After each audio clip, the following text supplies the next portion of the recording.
আসসালামু আলাইকুম রহমতুল্লাহি ওয়া বারাকাতুহু। বৈশাখ আসে নতুন বছরের বার্তা নিয়ে, কিন্তু এই বৈশাখকে কেন্দ্র করে আমাদের সমাজে এমন কিছু প্রথা ঢুকে পড়েছে যা একজন মুসলিমের ঈমান ও আমলের জন্য চরম হুমকি স্বরূপ।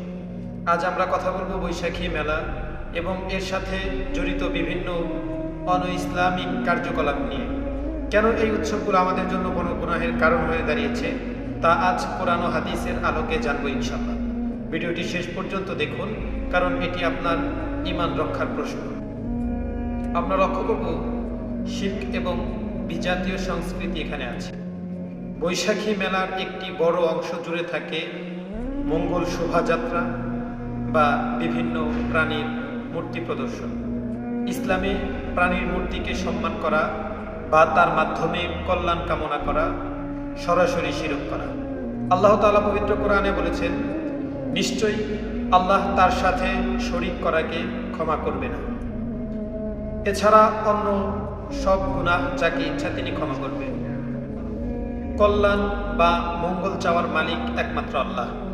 কোনো প্রাণী বা মূর্তির মিছিল আমাদের ভাগ্য বদলে দিতে পারে না। রাসূলুল্লাহ সাল্লাল্লাহু আলাইহি ওয়াসাল্লাম বলেছেন, যে ব্যক্তি কোনো জাতির সাদৃশ্য অবলম্বন করবে সে তাদেরই অন্তর্ভুক্ত হবে। সুতরাং বিজাতীয় সংস্কৃতিকে নিজের মনে করে পালন করা ঈমানি দুর্বলতার লক্ষণ। বৈশাখী মেলার নামে আজ যা হচ্ছে তা কি আমাদের অজানা? আমরা কি জানি না যে বৈশাখী মেলাতে বর্তমানে কি হচ্ছে? এরপরেও কিছু বলি, গান বাজনা, নারী পুরুষের অবাধ মেলামেশা এবং পর্দার বিধান লঙ্ঘন, এই প্রতিটি বিষয়ই কবিরা গুনাহ।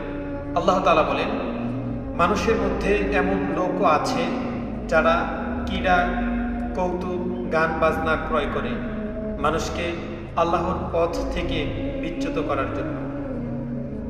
যে মেলায় গেলে মানুষের দৃষ্টির খেয়ানত হয়, কানে বাদ্যযন্ত্রের আওয়াজ পৌঁছায় এবং যেখানে হারামের সমারোহ থাকে সেখানে একজন মুমিন কখনো উপস্থিত হতে পারে না। এই মেলাগুলো বর্তমান আমাদের তরুণ প্রজন্মকে চরিত্রহীনতার দিকে ঠেলে দিচ্ছে। কারণ বর্তমান মেলার নামে যে অপসংস্কৃতি আপনার আমার এই বাংলার জমিনে হয়, এখানে যে কি চলে এটা যুবক ভাইরাই ভালো বলতে পারে। এছাড়া ইসলামী সময়ের গুরুত্ব অনেক।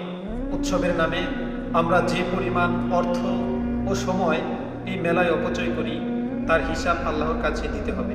আর আল্লাহ তাআলা বলেন, নিশ্চয়ই অপব্যয়কারীরা শয়তানের ভাই। আমাদের আশেপাশে যখন হাজার হাজার মানুষ না খেয়ে থাকে, তখন কেউ পান্তা ইলিশের নামে খাবারের অপচয় করে বা মেলায় আজে বাজে জিনিসের পিছনে টাকা খরচ করে। এটা কতটা যৌক্তিক? এটি কি একজন সচেতন মুসলমানের পরিচয়? এটি কি একজন সচেতন মুসলিমের পরিচয়?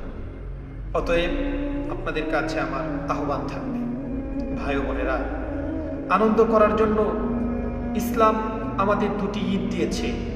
সেখানে আমরা শালীনতার মধ্যে থেকে খুশি উদযাপন করতে পারব, কিন্তু এমন কোনো উৎসবে অংশ নেবেন না যা আপনার রবকে অসন্তুষ্ট করে।